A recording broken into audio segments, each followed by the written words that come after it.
შემდეგზე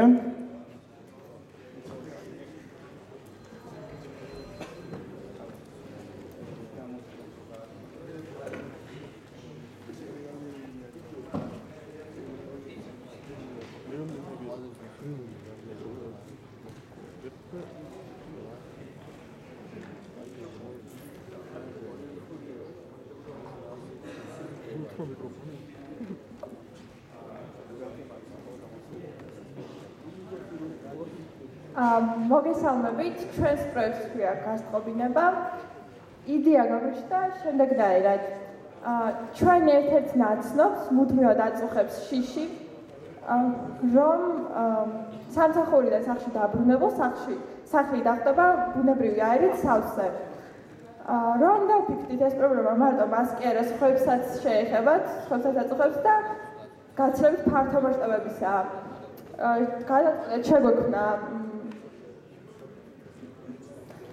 შეგვექნა ეპი, რომელიც კომპიუტერთან შეერთებისას გაზის სენსორს გამოიყენებს და მომხმარებელს შეტყობინებას გაუგზავნის გაზის გაჟონვის შემთხვევაში.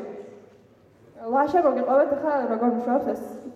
ესე იგი, ასეთი მოწყობილობა გვაქვს, სენსორი არის, დენში შეერთდება, შემდეგ უკავშირებთ კომპიუტერს აი ესეთ მიკროფონის პორტში და როდესაც ჩავრთავთ, უკვე თვითონ პროგრამა არის ეს, სადაც შეიყვან ნომერს და ვალიდაციას რო გაივლის ეს ნომერი, ანუ დაადასტურებ რომ შენი არის, ჩართავ და თუ მოხდა გაჟონვა და დააფიქსირა სენსორმა, რომელიც 2%-ს აფიქსირებს დაახლოებით, ანუ რომელიც არის საფათო, უკვე მოგივა SMS-ი, რომ ესე იგი საფრთხეში ხარ და რაიმე უნდა იღონო. სირთულეებზე ზურაბიკის.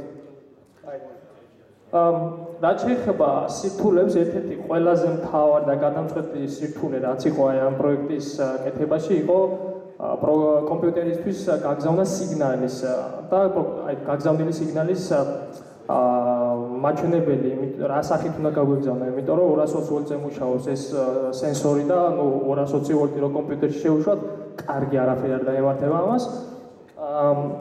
და ასე გადავწყვიტე ძალიან მარტივად და იაფად გადავწყვიტე ეს ხერხი, ორი რეზისტორი და ერთი კონდენსატორი დავაგდეთ ვოლტი და გავუშვით